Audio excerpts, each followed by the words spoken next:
I've got a couple of local things that I wanted to mention during the program today, but they're going to be coming up a bit later. That includes an event Thursday night that I think that many of you, I would highly recommend that you try and attend as well. I'll get to those things, though, down the road a bit this morning. But first, this story, and I come at this because I've been a broadcaster now. Gosh, I'm in my 30th year. There's been a couple of times when I walked away and did other things for a while. Worked in a postal sorting plant and a couple of other small jobs too. But for the most part, my first radio job was 30 years ago. So I've been doing this for 3 decades. The first 17 years, well, all right, 17 of the first 18 years because I played records for a while. But 17 of those first 18 years, I was in the news business, started in radio, moved over to television, and even reported for a weekly newspaper for a time. So I've got a little bit of background when it comes to being a news reporter. And sometimes when I was in that line of work, you think it gets a little tough on the air sometimes here when people call me up and start shouting and they're angry about something I've said or something I've done. When I was working on the street as a reporter, I clashed with a lot of people. I've had my life threatened. In fact, a guy chased me all the way down the street back to my car, screaming and yelling at me. And I've had thugs in bad neighborhoods come up and try to knock me over while I'm trying to interview someone. Oh, let's see. I've had people grab me and pull me away from someone I'm trying to ask a question on multiple occasions. All of this is part of the job. At least that's the way I always looked at it. There's some risk involved. So yesterday, when I started reading about this video that has surfaced, security video, surveillance video, of Corey Lewandowski, who works for Donald Trump, grabbing the Breitbart, well, she's now identified as a former Breitbart reporter because Breitbart wouldn't back her up. She resigned along with some other staffers, too, at the time when she claimed she had been roughed up at this Donald Trump event a few weeks ago in Florida. And the video shows Lewandowski, yes, grabbing her, but he doesn't throw her to the ground and repeatedly kick her. It's not anything like that that's going on. And I'm looking at that video and I'm thinking, yeah, that happened to me a lot. But, and you know I'm not a Trump guy. I mean, we've talked about that before on the air. I'll certainly support him if he's the Republican nominee. And I do enjoy that he kicks the establishment right in square in the teeth. That, to me, has been a very pleasant part of the sideshow throughout all of this campaign. And yet I look at that video, and despite all of the screaming and yelling that's going on among his opponents now and in media, my thinking process is, what's the big deal? Again, she knows what she's getting into when she goes into these work situations and she's badgering Donald Trump. Somebody grabs her and says, hey, lay off. And then she posts pictures of so-called bruises on her arm. Well, if you twist while someone's grabbing you, you may get a bruise. You know, you may get a couple of darkened marks there. 2 or 3 days, those will be gone. So once more, I'm telling you right now, I think that there's a lot of whining going on in the media. And it's almost as if, and even many of those people who are on board with Donald Trump, it's almost as if now that part of the show is over. And now they'd like to move on to another show, so they're abandoning Donald Trump. And I caught this, well, Megyn Kelly certainly isn't abandoning him. The two of them have been feuding now for several months. Megyn Kelly had a couple of guests on her program last night discussing this situation. One is Ben Shapiro, who I think is a plagiarist formerly. Ben Shapiro also worked at Breitbart. He was one of those individuals who resigned when this young woman resigned and argued with his bosses at Breitbart that, well, hey, you know, we should be taking a tougher stand in defending her on all of this. He was appearing on Kelly's show last night, Megyn Kelly's show on Fox News Channel, with a Trump supporter by the name of David Wall. And I'd like you to take a listen to this for just a moment. You can all make your own conclusions. I'm just telling you, I think that she's making a mountain out of a molehill. Ben, your reaction today to now charges being filed against Mr. Lewandowski? Lying liars lie, and this is the Trump campaign, where lies are told, and then lies are told to cover up the lies, and then finally new lies are told in order to cover up the lies that were told about the lies. Corey Lewandowski grabbed Michelle, he yanked Michelle, he bruised Michelle. That was obvious from the tape. Michelle told that story, Ben Terrace told that story, Corey Lewandowski lied about that story, Trump lied about that story, and now they're telling a whole new set of lies. So their story has evolved from Corey Lewandowski never touched Michelle Fields to, well, she sort of had it coming. That's the new take. She sort of had it coming because she clearly was in a position to hurt Donald Trump. So Corey Lewandowski ought to have a Medal of Honor for jumping in and defending his boss, by the way, who is surrounded there by Secret Service, who do nothing because Michelle Fields is obviously no threat to Donald Trump. Donald Trump is a smoking garbage heap of human debris, and so is Corey Lewandowski, in my opinion. David, Brilliant. you're a lawyer, as am I. Yeah. What happened to the incident never happened, and Lewandowski's claims that he never touched her? Because it didn't happen, Megan. What she describes happening never happened. David. I mean, I have the affidavit of arrest right here, Megan. Did Lewandowski and it's touch her or very didn't he? clear. What she told officers, and this is the important part, she said after she asked Mr. Trump a question, she felt someone yank her arm. That's she what Ben added that Terra she said as fell well. back but caught herself from falling. You can see very clearly in the surveillance video that never happened. What happened was she snuck past Secret Service, and there's apparently a Secret Service agent who told the Daily Mail that he told her to stop twice, and she went past him anyway. She snuck past. She then grabbed Mr. Trump on the arm, asked him a question. Corey saw that, and coming to the defense of his boss, went up to her, grabbed her arm, so let's say that moved her happened. aside so they could exit the There's a lot venue. to That's unpack in all there. that happened. I think it was almost 25 years ago that I happened to be at an event, and one of my friends had been elected mayor of a small city, and I say that I knew him quite well. We used to stand around holding up Mahogany Ridge on Friday nights. And I was at an event that he did with the then governor of New York State, Mario Cuomo, and when the event was finished, I walked over by the stage to talk to the mayor, my friend, when one of Cuomo's bodyguards grabbed me, spun me around, and pushed me out of the area. Now, all right, fine. And I told my boss, and he lodged a complaint, and nothing ever came of it. And the next time I saw one of Cuomo's spokesmen, or spokeswoman in this case, she walked up and playfully pushed me. And we didn't think anything of it. It went away just like that. And I'm telling you right now, this is a mountain being made out of a molehill. And once again, last week it was, well, you know, Donald Trump his wife takes her clothes off. And then it's like, well, you know, Heidi Cruz is ugly and Ted must be playing around. And we haven't talked about any issues at all now for, you know, this is a country $20 trillion officially in debt. I'm sorry, folks, but this has turned into and the media is promoting the circus because it's good for the ratings. If you're Fox, MSDNC, CNN, you know, this is wonderful. It keeps eyeballs glued to the screen. It's like watching a train wreck. You know, what's going to happen next here?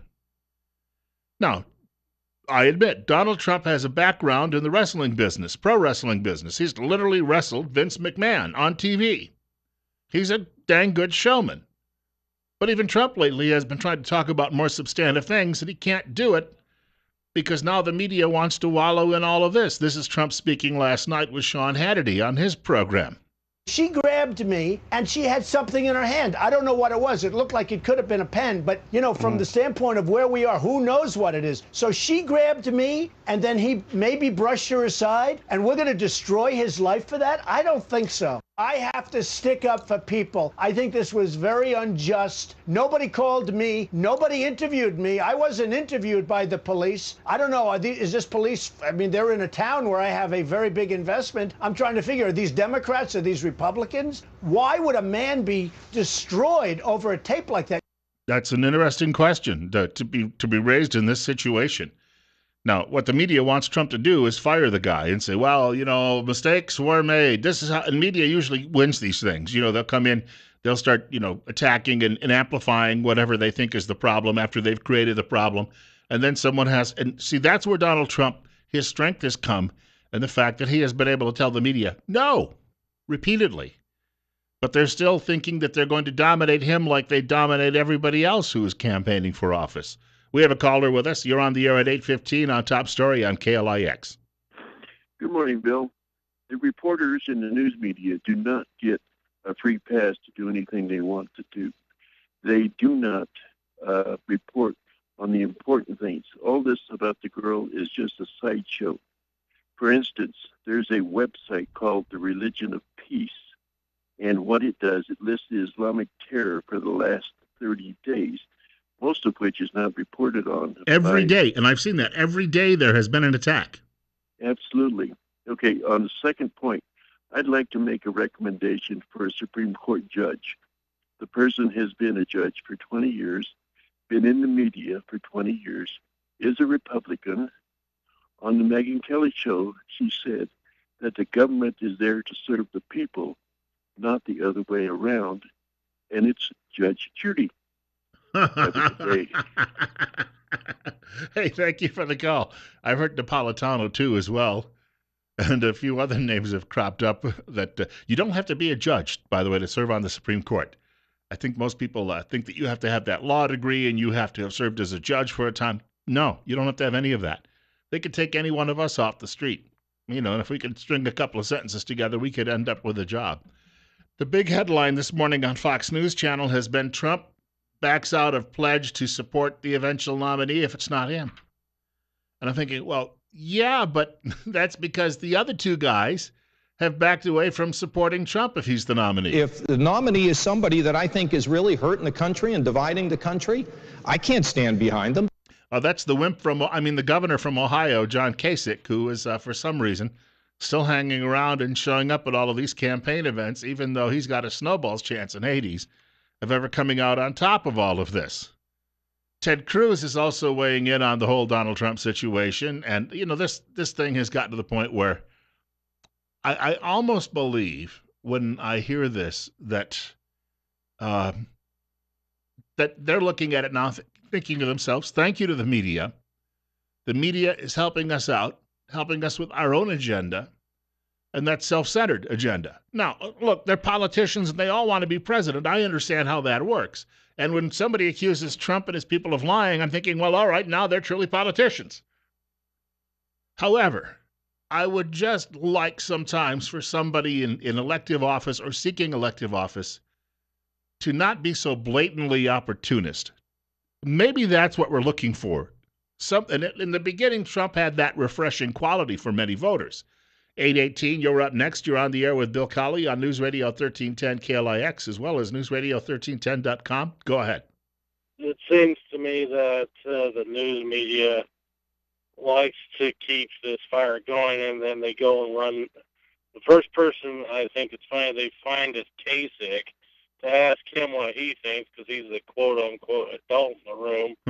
Problem is they need to focus on getting Kasich out, and Cruz would be better off focusing on the issues along with Trump. I saw the video, and I don't know what tree Megyn Kelly's barking up, but I didn't see anything. The woman just looked like she got pushed out of the way, and I think this is much ado about nothing, just like the media itself. Well, anyway. Thank you. That's the thing. They figure that we can't understand Chinese currency manipulation, because that's what Donald Trump has been talking about with trade issues. Ted Cruz as well. They think we're incapable of understanding what $20 trillion actually means. So they go along with this sideshow. Again, it's a verbal version of pro wrestling. They're just throwing that out there, thinking, bread and circuses will keep the masses entertained. By the way, Megan's not the only one barking. Yeah, we'll have more on her coming up. Yes, more on. That's more. It's two words, more on. Not that I'm implying anything about the Queen, Hillary Rodham Clinton, Her Royal Highness. And also, trip penalty medicine coming up. We have a podiatrist joining us today. We're going to be talking about your feet. No, I will not come by and rub them. Well, all right, for a fee. Now probably shouldn't even say that. Hillary Rodham Clinton says that there is nothing to fear for Democrats. She will not be indicted. She says, no one has contacted her about being interviewed by the FBI. And yet there are 147 agents working on her case. All right, we'll get to that in a moment. I do want to mention our good friends at Dream Room Design this morning. So the snow is melting. Well, in some parts over in the Mid-Acacia area, it may take most of the day. I want to thank Anna Workman yesterday for posting a photograph of her back deck. Winter Wonderland. We thought we had it bad in Twin Falls, and we might have had 2 inches after some of it melted. And that wasn't too terribly difficult to drive around in. But yes, to our east and some other areas, they've had a lot of snow. This morning coming into work, I had to deal with a train, and I had to sit there for about 15 minutes waiting for the train. I've been told that there's a time limit, that they can't block the intersection for that long. Doesn't seem to matter here. I mean, people just take their good old time. But I was looking at the train cars, and there was at least a foot of snow on the top of some of these train cars. So it has been snowing in some areas in our listening region, and the train coming through this morning was obviously a sign of that. But we will have warmer weather. We are looking, and one forecast says temperatures by Monday in the 70s. So you're thinking, well, you know what? I'm going to start spending more and more time outside, but I don't want to deal with the insects and the dust and the like. So we've been telling you over at Dream Room Design, they can come out and they can customize a sunroom, a sun porch for you, and they can build it around an existing deck or patio. So this is a simple job for them to do. They come out, they do the measurements, do the estimate and the like. And if you need to see what a few examples look like, go to the website dreamroomdesign.com.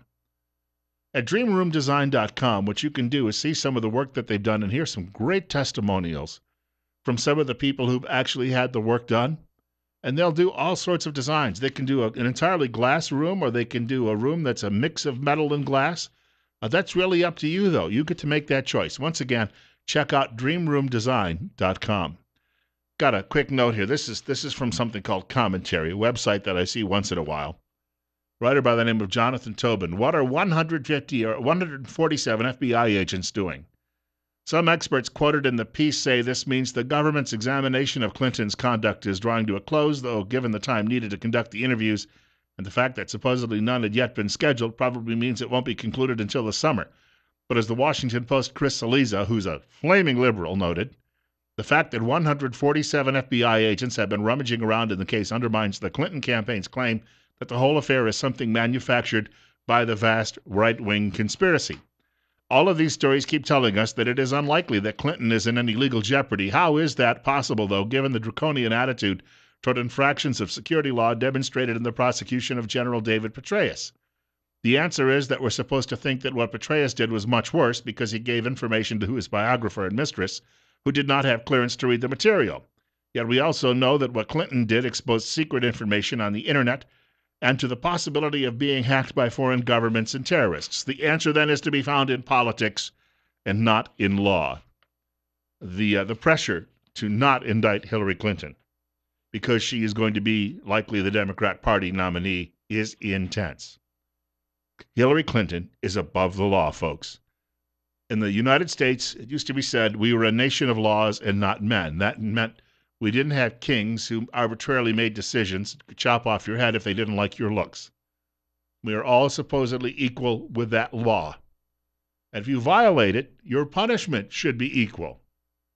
But not in the case of Hillary Rotten Clinton. She is going to get away with this. 4 Americans were burned to death in Benghazi. She's going to get away with that. And yes, she could be the next president of the United States. For all of the whining out there and caterwauling I hear, especially from the left, about how terribly unfit Donald Trump would be for that office, we're going to be putting a snake in that Oval Office. If indeed, and well, there are 2 of them in her family. We've already had one of them there. We'll have the other one. And this is our future.